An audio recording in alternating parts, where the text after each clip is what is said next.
The following content contains strong language that has been purposefully left uncensored, because sometimes what is most difficult to hear is often most necessary.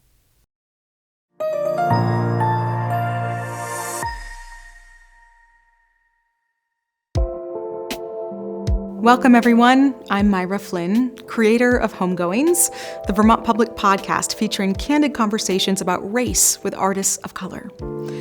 We celebrated the series by inviting some of those artists from the podcast to perform in a live event, which resulted in an evening of great music, storytelling, poetry, and visual artistry. For the first time ever, Homegoings featured a live painter, Liza Phillip. So for our series finale, this is Liza in action, alongside all the incredible artists who took to the stage that night. Liza Phillip, where are you?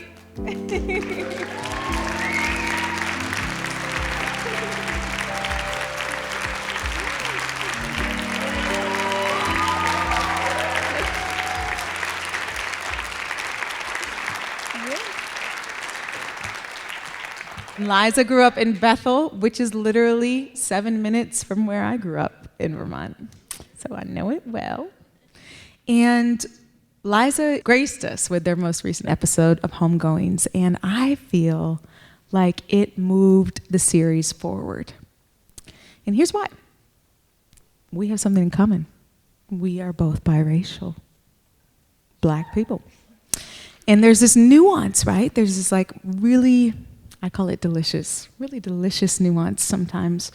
A conversation where things don't have to be so binary. It doesn't have to be black, white, good, bad, love, hate. There's all these interesting, juicy conversations about what it's like to, as Liza has put it, journey towards your blackness, what that journey looks like, especially in a state like Vermont. When trying to think about this performance, just like the variety of folks involved, it was like, oh, Liza, would you be willing to paint on stage? And they were like, yeah, I've done that a bunch, actually. That's not like that innovative. So Liza will be up here for the entirety of the performance, and maybe you can see some of what they're doing, and maybe you can't, depends on where you're sitting, but we'll do a big reveal at the end, if that's cool with you. All right. Has anybody been following along with the series? Show of hands or applause. Yeah, whatever. Yeah, great. All right. Then you definitely know this next artist. This is Sanite Tomlinson. Caught me by surprise, spread me wide, and now I'm blood burnt. Bodies collide, so on the shoreline, if the high tide finds you on your name, or you call on your angel, you call me.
This next act is a spoken word artist, an author, an MC, a father. Let's go ahead and give it up for Rajni.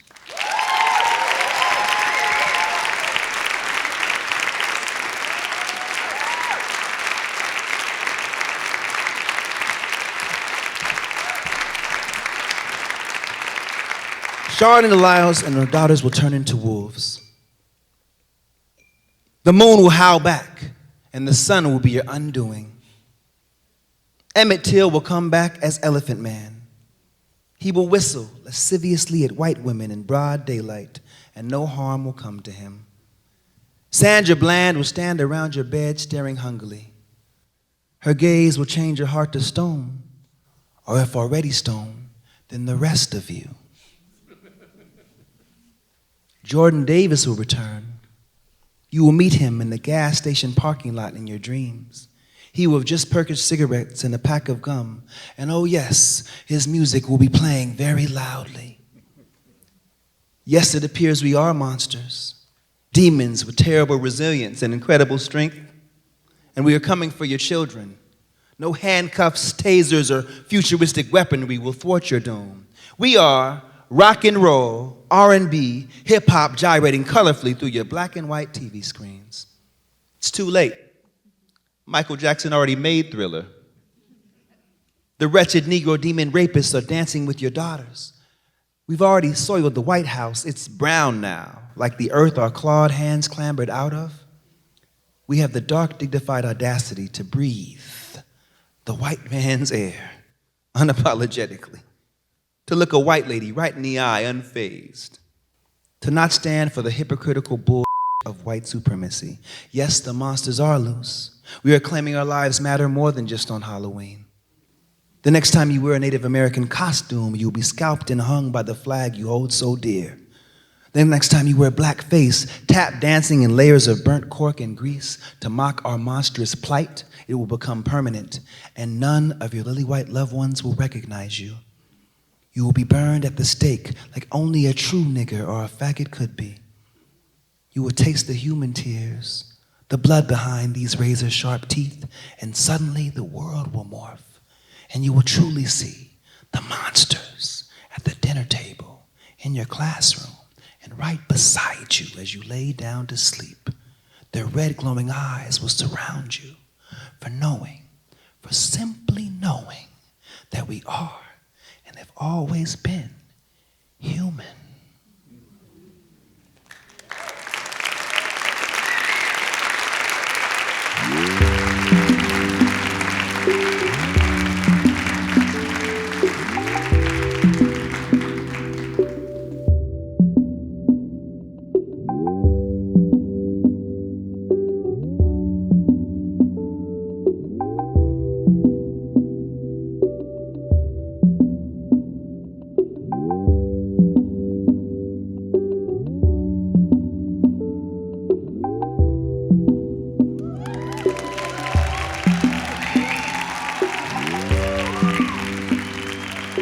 Is the black joy contagious yet?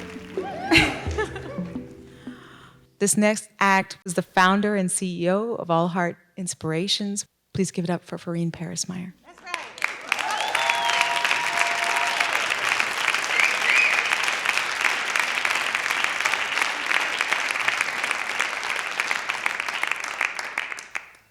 I am held, lifted, supported, some days even cradled by the profound Black femme community that exists in Vermont. I was told of mountain ranges, I was told of lake fronts, I was told of all of these things that existed here, but what I need your help to do, because I'm only one voice, is to let this global community know that we are here. Because every time we keep saying how white this place is, you erase me.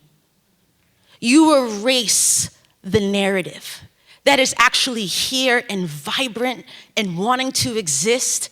Not simply having a seat, but might literally say back away because it is my turn. Can I please get my turn? Can Chanel get her turn? Can Madison in this crowd get their turn? Can Blaine get her turn? As a storyteller, we all have stories worthy of sharing. And I'm using my platform to not only allow us to think about the narratives you want to give Blackness, but I'm here to tell you it's dope as It's magical, it's melanated, it's hairstyles, it's bright colors, it's sneakers, it's family, it's the food, it's the culture, it's the music, it's can't stop, won't stop.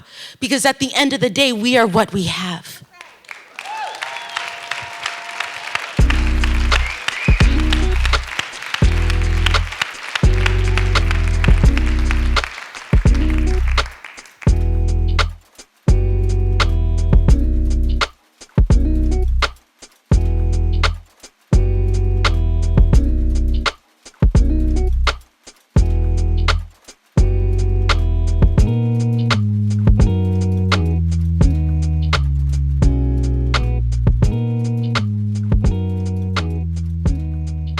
I'd like to introduce our next act. Her name is Dawn Cherie. She said an artist's responsibility is to be who you are, right here, right now, exactly where you're at.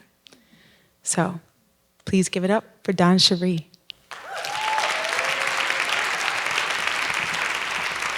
Love is a fool, just a big old waste of time, honey, ain't it the truth? I'm losing everything that's mine, but when you kiss me deep enough, oh, I am fool enough to believe the lie. 'Cause deep down inside I know you're going to the next thing. Yeah.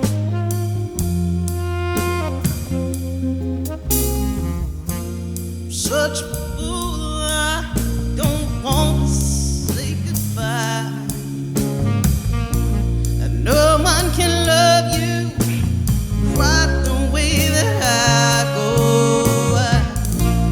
I know as soon as I let my heart go, it goes on.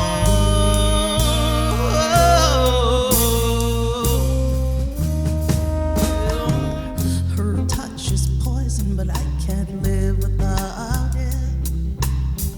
Like a glacier once the heat rises. And it's kinda crazy if you think about it.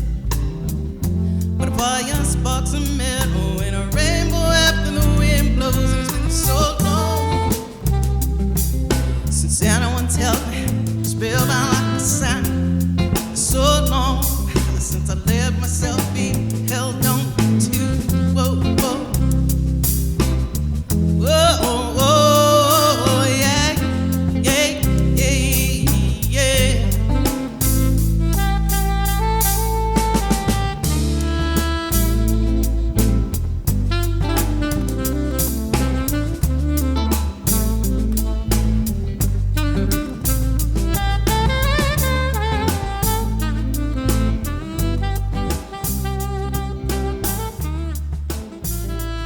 Somebody has been painting this entire show.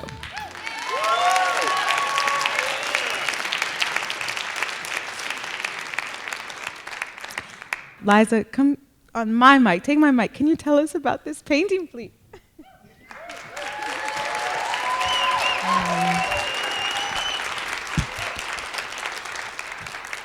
Thank you. I did the podcast, and I was really excited to do it. Little did I know that I would be here painting in front of everyone tonight.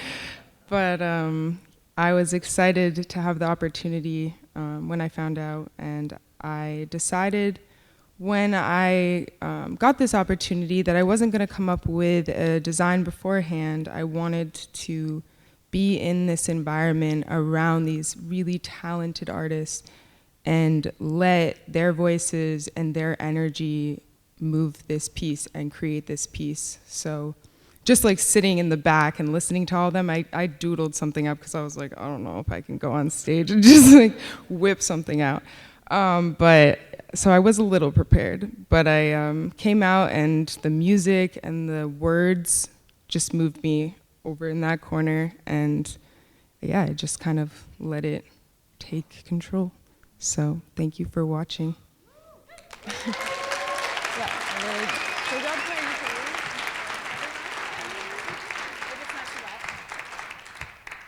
All right, here it is.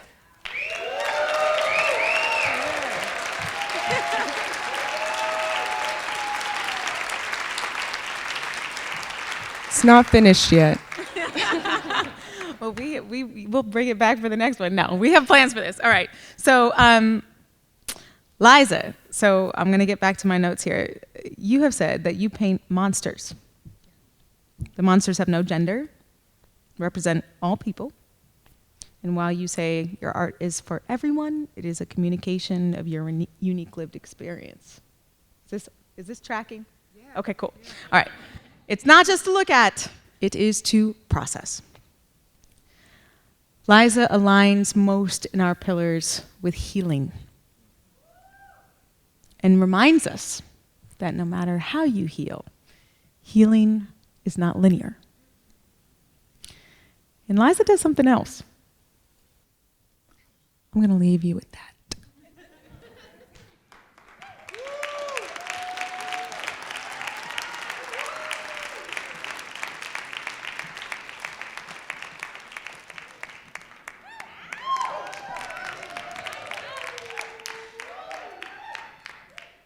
So this is my third time performing music live. So, thank you. And I wrote this song for my sister. My songs don't really have titles. I just create them because it feels good. So.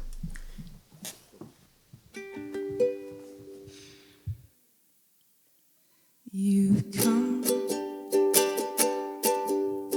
so far,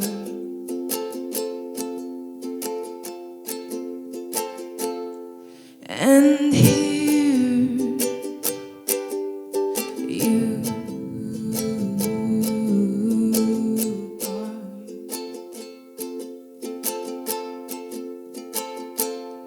and if you ever feel alone, I will make my heart your home. And if you ever feel you're lost, then I will be right here. You've come so far,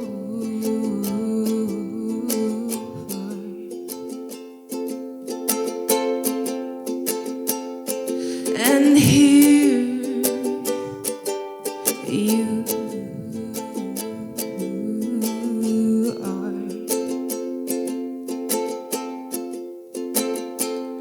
Well, 30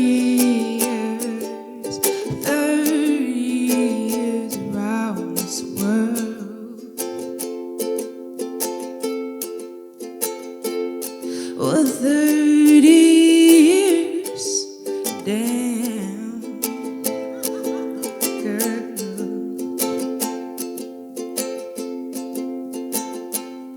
And if you ever feel alone, you can make my heart your home.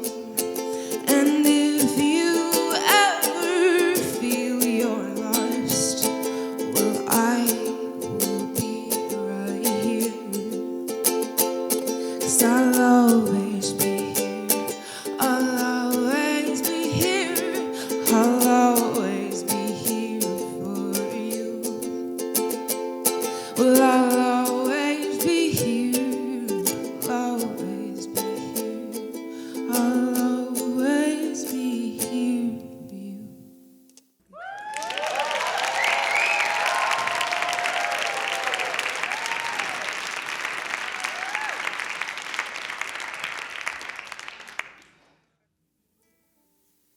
You were never lost, darling. You were just returning. You were never lost, darling. You were just returning. Welcome home, welcome home. You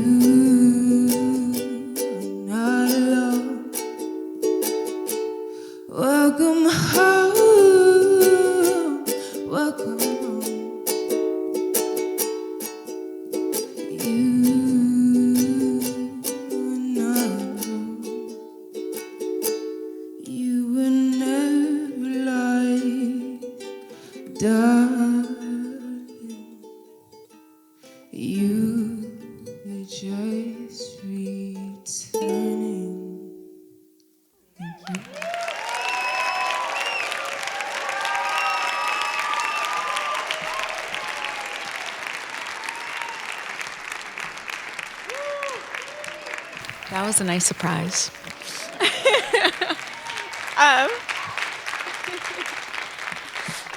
So we haven't quite decided. I've been talking with Liza off and on for a little bit now what to do with this painting. And also, like, we welcome ideas. We're thinking of maybe auctioning it off. They're thinking of maybe donating it. There's so many conversations going. All I can say is just keep checking in with Homegoings. In the meantime, it is Q&A time. All right. I'd like to start. I'm a journalist. And anybody can take this, or maybe it can be just a brief mention from all of you, but the podcast was born after George Floyd. And I'm wondering, now that the world looks like what it looks like, what's changed in your worlds? What has changed since George Floyd in my life? A lot. I was given a platform to use my voice in the protests, which was terrifying, and I didn't even know that I could use my voice in that way. So this past couple years has been me not only finding my voice, but having the courage to use it.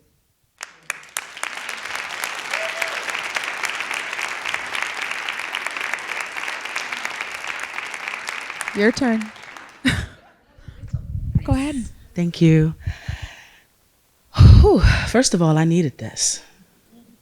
I tend to be the only in any space that I walk into, especially professionally, and that gets exhausting. Now, when it comes to youth, and for those of you that have children, when we think about these 4 pillars, including numbness, how do you protect them from that? Or in the opposite, do you allow them to feel those things? The young mind is so fragile, and it's ever growing. So when we see this constant violence, do you allow them to feel what they feel? Or do you shield them from that and throw on Disney and say, but at some point we will reach the promised land? What does that look like? Any parents want to speak to coping mechanisms for their children? I appreciate the question, sister. I think for me personally, and again, this person is in the room right now, so they're going to hear it too. Having that outlet to be honest, to express yourself, to have catharsis, I think it's better not to lie. It's better to show that you feel the pain too. Why hide and lie and pretend and let them discover it later? Why not be honest? Life is not just one note. And we are incredibly resilient people, but we didn't become that way by pretending that it's not happening. We have to face what we're experiencing and be all of our full selves unapologetically, to cry when we need to weep when we need to. And our laughter can be just that much more rich and full, and we can be our full authentic selves. And children are incredibly powerfully resilient and capable. Sometimes I think we're babying ourselves more than we're concerned about them. Mine's also in the audience.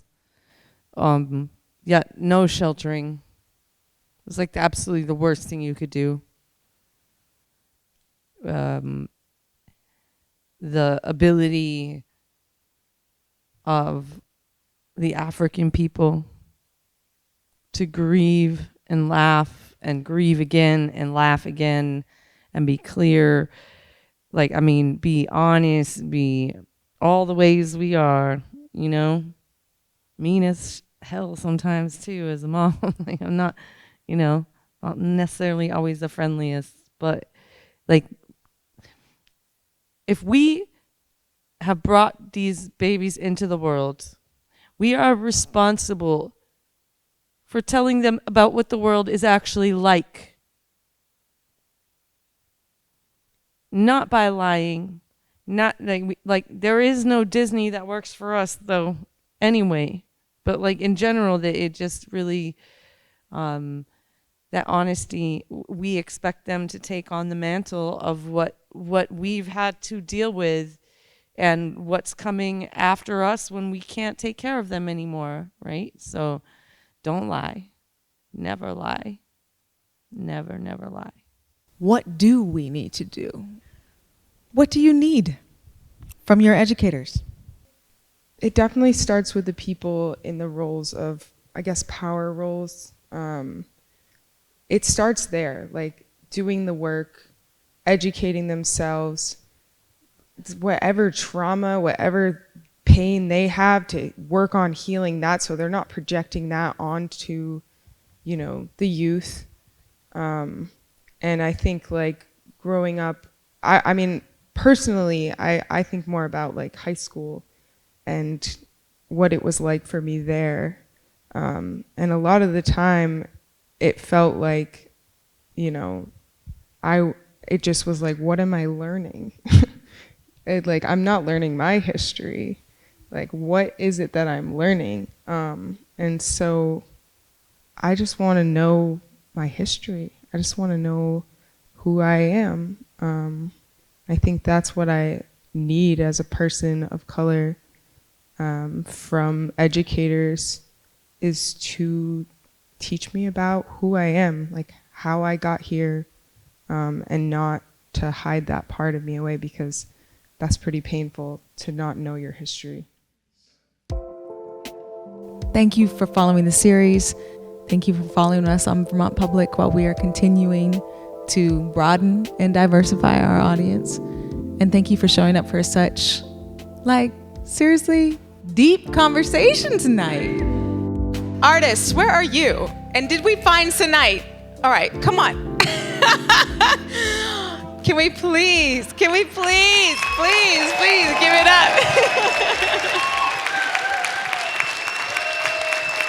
This is Homegoings 2023. Welcome home. Welcome home.